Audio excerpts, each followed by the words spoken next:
इस मूवी के स्टार्ट में हम कुछ रॉबर्ट्स को देखते हैं जिन्होंने एक प्लेन को हाईजैक कर लिया था और वो प्लेन अभी अभी एक जापानीज एयरपोर्ट पे लैंड हुआ था। प्लेन के बाहर स्पेशल फोर्सेस हाईजैकर्स पे अटैक के लिए प्रिपेयर हो रही थी, जबकि हाई रैंकिंग ऑफिशियल्स इस सिचुएशन को ऑब्जर्व करते हुए काफी पैनिक दिखाई दे रहे थे। इधर प्लेन के अंदर हर कोई बहुत ज्यादा डरा हुआ था सिवाय एक लेडी के जिसका नाम यनकुमी था, जो कि अभी अभी नींद से जागी थी। उसकी सीटमेट्स यहाँ उसे चुप कराने की कोशिश करती हैं, लेकिन यनकुमी जोर जोर से बोलना शुरू कर देती है, जिसके कारण उन हाईजैकर्स का ध्यान उसकी तरफ हो जाता है। एक हाईजैकर तो यनकुमी पे गन तान लेता है, लेकिन यनकुमी पर इसका कोई असर नहीं होता और वो उन पे ही गुस्सा करने लगती है। तभी अचानक से प्लेन के अंदर गोलियां चलने की आवाज सुनाई देती है, जिसके कारण स्पेशल फोर्सेस अटैक के लिए आगे बढ़ती हैं और प्लेन के एग्जिट डोर के सामने पहुंच जाती हैं। लेकिन वो ये देख के शॉक्ड हो जाते हैं कि यनकुमी ने पहले ही उन हाईजैकर्स को हरा दिया था और यनकुमी का ये हीरोइक एक्ट लाइव टेलीकास्ट के थ्रू हर जगह वायरल हो जाता है। इसी के साथ ही सीन शिफ्ट होता है और हम यनकुमी को उसके घर में देखते हैं, जहां यनकुमी की पूरी फैमिली उसकी सफलता को सेलिब्रेट कर रही थी, जो कि उससे कहते हैं कि उन्हें उस पर गर्व है। इसी दौरान हमें पता चलता है कि यनकुमी कोई आम लेडी नहीं थी, बल्कि वो एक पावरफुल यकूजा फैमिली से थी। वो जब छोटी थी तो उसके पेरेंट्स की डेथ हो गई थी और वो अपने दादा के बाद चौथी पीढ़ी की वारिस थी। जिसके बाद हमें ये भी पता चलता है कि यनकुमी पिछले 7 सालों से अकाडो हाई स्कूल में मैथ्स टीचर भी थी, लेकिन उसने अपने फैमिली बैकग्राउंड को अपने स्टूडेंट्स और कलीग्स से सीक्रेट रखा हुआ था। अगले दिन यनकुमी जब स्कूल आती है तो वो ये नोटिस करती है कि उसके कलीग्स रिसेंटली हुए प्लेन हाईजैकिंग रेस्क्यू को डिस्कस कर रहे थे, लेकिन तभी वहाँ पे प्रिंसिपल आ जाता है और यनकुमी को एक साइड पे ले जाकर उसे एडवाइस करता है कि इस तरह की बड़ी न्यूज स्टोरीज से उसे लोगों की अटेंशन अपनी तरफ अट्रैक्ट नहीं करनी चाहिए, क्योंकि इस तरह उसकी रियल आइडेंटिटी एक्सपोज हो सकती थी। यनकुमी भी उसकी बातों से एग्री करती है और उसे यकीन दिलाती है कि अब से ऐसा नहीं होगा। इसी दौरान वहाँ एक न्यू ट्रेनी टीचर ओदागिरी आ जाता है, जो कि असल में यनकुमी का पुराना स्टूडेंट था। यनकुमी ये देख के काफी ज्यादा खुश हो जाती है कि उसके स्टूडेंट्स उसके नक्शे कदम पे चलते हुए टीचर्स बन रहे हैं, लेकिन वो उस टाइम काफी अपसेट हो जाती है जब ओदागिरी उसे बताता है कि वो ये सब और कोई जॉब न होने के कारण कर रहा है और इसका मतलब ये नहीं है कि वो एक टीचर बनेगा। नेक्स्ट सीन में हम देखते हैं कि यनकुमी ओदागिरी को क्लास में ले आती है और उसे अपने स्टूडेंट से इंट्रोड्यूस करवाती है, लेकिन तभी हमें पता चलता है कि वो स्टूडेंट्स यनकुमी की रिस्पेक्ट नहीं करते थे, इसलिए वो यहाँ भी उसे इग्नोर कर देते हैं। ये देखकर यनकुमी उन्हें ग्राउंड में इनवाइट करती है ताकि वो ओदागिरी के बारे में जान सके, लेकिन कोई भी स्टूडेंट ग्राउंड में नहीं आता, जिसके कारण वो काफी ज्यादा अपसेट हो जाती है। नेक्स्ट सीन में हम 5 स्टूडेंट्स को रूफटॉप पे देखते हैं, जिनके लीडर का नाम रेटा था और वो यहाँ अपने क्लासमेट से ये डिस्कस करने लगता है कि ओदागिरी अचानक से एक टीचर के रूप में वापस क्यों आया है, क्योंकि वो काफी ज्यादा नॉटी स्टूडेंट हुआ करता था। अगले सीन में यनकुमी के कुछ पुराने स्टूडेंट्स एक कैफे में इकट्ठा होते हैं और ये डिस्कस करने लगते हैं कि उन्होंने यनकुमी को एक आदमी के साथ देखा है। ये सुनकर बाकी स्टूडेंट्स काफी ज्यादा शॉक्ड हो जाते हैं, क्योंकि उन्हें नहीं लगता था कि यनकुमी अपने लिए कोई बॉयफ्रेंड ढूंढ सकती है। वो बातें कर ही रहे थे कि तभी यनकुमी और ओदागिरी लंच के लिए उसी जगह पहुंच जाते हैं। यनकुमी जब अपने फॉर्मर स्टूडेंट्स को वहाँ देखती है तो वो ओदागिरी को उनसे इंट्रोड्यूस करवाती है और इस तरह उन्हें पता चलता है कि वो सिर्फ एक नया टीचर है, जिसके कारण उन्हें रियलाइज होता है कि उन्होंने सिचुएशन को मिसरीड किया है और वो फिर से उसी बात पे मजाक उड़ाने लगते हैं कि यनकुमी इतने गुड लुकिंग आदमी को कभी भी अट्रैक्ट नहीं कर सकती। ये सुन के यनकुमी को काफी ज्यादा बुरा लगता है और वो उन्हें डांटने लगती है, लेकिन ओदागिरी उसे ऐसा करने से रोक लेता है। इसके बाद यनकुमी और उसके फॉर्मर स्टूडेंट्स मिलकर खाना खाने का डिसाइड करते हैं, जिससे उन्हें ये रियलाइज होता है कि उनकी ग्रेजुएशन कंप्लीट हुए अब काफी समय बीत गया है। खाना खाते हुए वो अपनी अपनी स्टोरीज शेयर करने लगते हैं कि ग्रेजुएशन के बाद से अब तक इन्होंने क्या क्या किया है। तभी एक स्टूडेंट ये एडमिट करता है कि उन्हें नहीं लगता था कि यनकुमी टीचिंग कर सकेगी, बल्कि उन्हें लगता था कि वो जल्द ही क्विट कर जाएगी। लेकिन अब वो ये देख के हैरान हो गए थे कि यनकुमी ना सिर्फ सफल हो गई थी, बल्कि वो अभी भी उसी हाई स्कूल में टीचिंग कर रही थी। ये सुनकर यनकुमी थोड़ी इमोशनल हो जाती है और रोने लगती है, इसलिए उसके स्टूडेंट्स जल्दी से उसे अपोलोजाइज करते हैं और उसे काम डाउन करते हैं। दूसरी तरफ हम रेटा के दोस्तों को देखते हैं, जो कि रोड किनारे हैंग आउट कर रहे थे, लेकिन तभी वहाँ पे एक मोटर बाइक गैंग आके उन्हें बुली करने लगता है, क्योंकि वो उससे पैसे लूटना चाहते थे। ये देखकर रेटा भी फौरन से वहाँ आ जाता है और उन गैंग मेंबर्स को उसके दोस्तों को परेशान न करने का कहता है, जिसके कारण उनमें फाइट होने लगती है। लेकिन रेटा यहाँ उन्हें बड़ी आसानी से हरा देता है। उसी शाम यनकुमी ओदागिरी को डिनर के लिए अपने घर पे इनवाइट करती है और उसे अपनी फैमिली के साथ इंट्रोड्यूस करवाती है। यहाँ वो ओदागिरी को बताती बताती है कि ये उसका हमेशा से सपना था कि वो अपने स्टूडेंट्स को ड्रिंक के लिए अपने घर इनवाइट करे। कुछ ही देर में येनकुमी काफी ज्यादा ड्रंक हो जाने के कारण वहीं सो जाती है, जिसके बाद ओदागिरी येनकुमी के ग्रैंडफादर से बातें करने लगता है और ये बात रिवील करता है कि वो येनकुमी के कारण ही टीचर बना है। हालांकि येनकुमी थोड़ी सी अनोइंग थी, लेकिन फिर भी उसने उसे जीवन के कई सबक सिखाए थे और हाई स्कूल में उसे हार्डवर्क करने के लिए इंस्पायर किया था। अगले दिन स्कूल जाते हुए येनकुमी अचानक से अपने 2 फॉर्मर स्टूडेंट से टकरा जाती है और वो भी अपने स्कूल के दिनों में काफी नॉटी थे। लेकिन येनकुमी को पता चलता है कि अब उन्होंने अपनी लाइफ को काफी बदल लिया था, जिसके कारण उनकी लाइफ काफी ज्यादा बेहतर हो गई थी। लेकिन तभी वो लोग देखते हैं कि वहाँ एक आदमी स्पीच दे रहा था। येनकुमी जब उसे गौर से देखती है तो उसे पता चलता है कि उस आदमी का चेहरा उसके फॉर्मर लवर से काफी मिलता जुलता था। लेकिन तभी उसे पता चलता है कि वो आदमी केंटारो कुरूस था, जो कि जापान की सबसे बड़ी IT कंपनी का ऑनर था और अपना इन्फ्लुएंस बढ़ाने के लिए अब वो गवर्नर का चुनाव लड़ रहा था। येनकुमी फौरन से उसमें खो जाती है और उसकी कैंपेन के लिए अपनी स्ट्रॉन्ग सपोर्ट को डिक्लेयर करती है। दूसरी तरफ हम अकाडो हाई स्कूल का सीन देखते हैं, जहाँ अचानक से वो मोटरसाइकिल गैंग पहुँच जाता है, जो कि असल में एक नोटोरियस ग्रुप ब्लैक स्कल का हिस्सा था और वो वहाँ रेटा से अपना बदला लेने आए थे। यहाँ तक कि उनके टीचर्स भी उस गैंग को देख के काफी ज्यादा डर गए थे,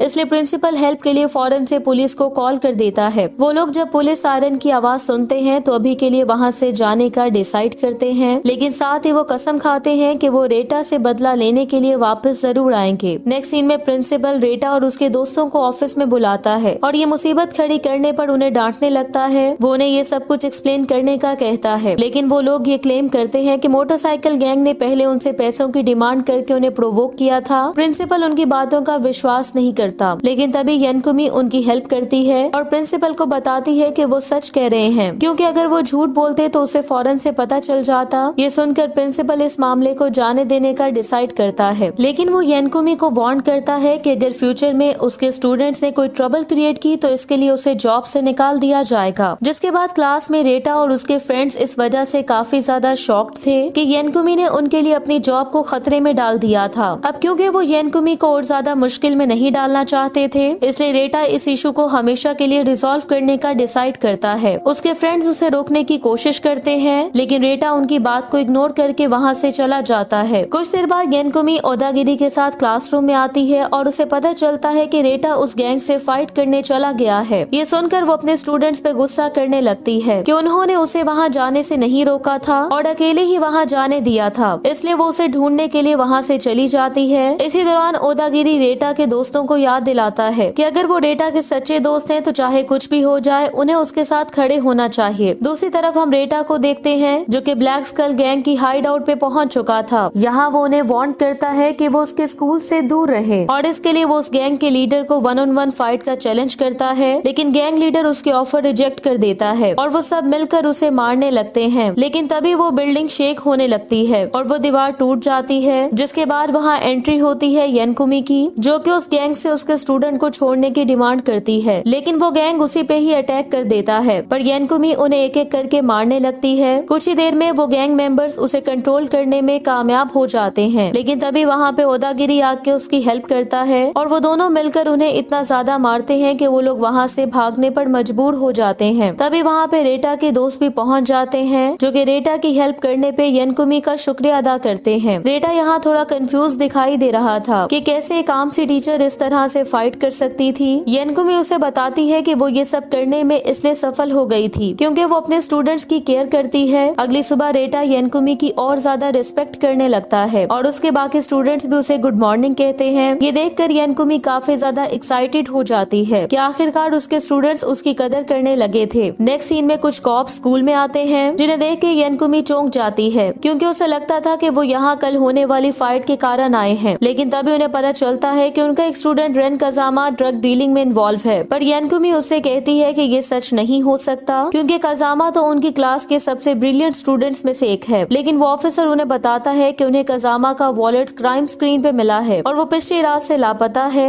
इसलिए वो ये कहकर वहाँ से चले जाते हैं कि अगर उन्हें कजामा कहीं भी दिखाई दे तो वो सबसे पहले उन्हें इन्फॉर्म करें। येनकुमी अभी भी इस बात पे विश्वास करने को तैयार नहीं थी कि कजामा ड्रग्स में इन्वॉल्व हो सकता है और उसे लगता था कि यकीनन इसके पीछे कोई और कारण होगा। अब इससे पहले कि वो पुलिस वालों को मिले, येनकुमी उसे ढूंढने का डिसाइड करती है। वो जब उसे ढूंढने के लिए जा रही थी तो तभी उसे रास्ते में कजामा के कुछ फ्रेंड्स मिलते हैं, जो कि कजामा को ही ढूंढ रहे थे। इसलिए अब वो अलग अलग ग्रुप्स में डिवाइड होकर उसे ढूंढना स्टार्ट कर देते हैं, लेकिन सारा दिन गुजरने के बाद भी वो उन्हें नहीं मिलता। नेक्स्ट सीन में हम इंजर्ड कजामा को देखते हैं, जिसे येनकुमी कॉल कर रही थी, लेकिन कुछ देर सोचने के बाद वो कॉल पिक नहीं करता। तभी कजामा एक पुलिस कार को आता हुआ देखता है तो वो फौरन से ब्रिज के नीचे छुप जाता है। उसी शाम जब ओदागिरी घर जा रहा था तो उसे क्लासरूम में से किसी की आवाज सुनाई देती है। वो जब वहाँ चेक करने जाता है तो उसे पता चलता है कि कजामा वहाँ छुपा हुआ था। कुछ ही देर में येनकुमी भी बाकी स्टूडेंट्स के साथ वहाँ पहुँच जाती है, जो कि कजामा से पूछने लगते हैं कि उसने उसे कॉल क्यों नहीं की, जिस पर कजामा उसे कहता है कि वो उसे किसी मुश्किल में नहीं डालना चाहता था। और फिर वो उसे सारी बात एक्सप्लेन करने लगता है कि रिसेंटली उसने एक डिलीवरी बॉय की जॉब करना स्टार्ट की थी, लेकिन उसे ये बिल्कुल पता नहीं था कि उन पैकेजेस में क्या होता था। और कल रात अचानक से वो पैकेज नीचे गिर के टूट जाता है, जिसमें उसे ड्रग्स मिलती हैं, इसलिए वो काफी ज्यादा डर गया था और उसने उन लोगों से कहा था कि वो ये जॉब छोड़ना चाहता है। ये सुनकर उन लोगों ने उसे मारना शुरू कर दिया, लेकिन पुलिस के वहाँ पहुँचने पर वो लोग वहाँ से चले गए थे, जिसके बाद वो भी वहाँ से भाग गया था,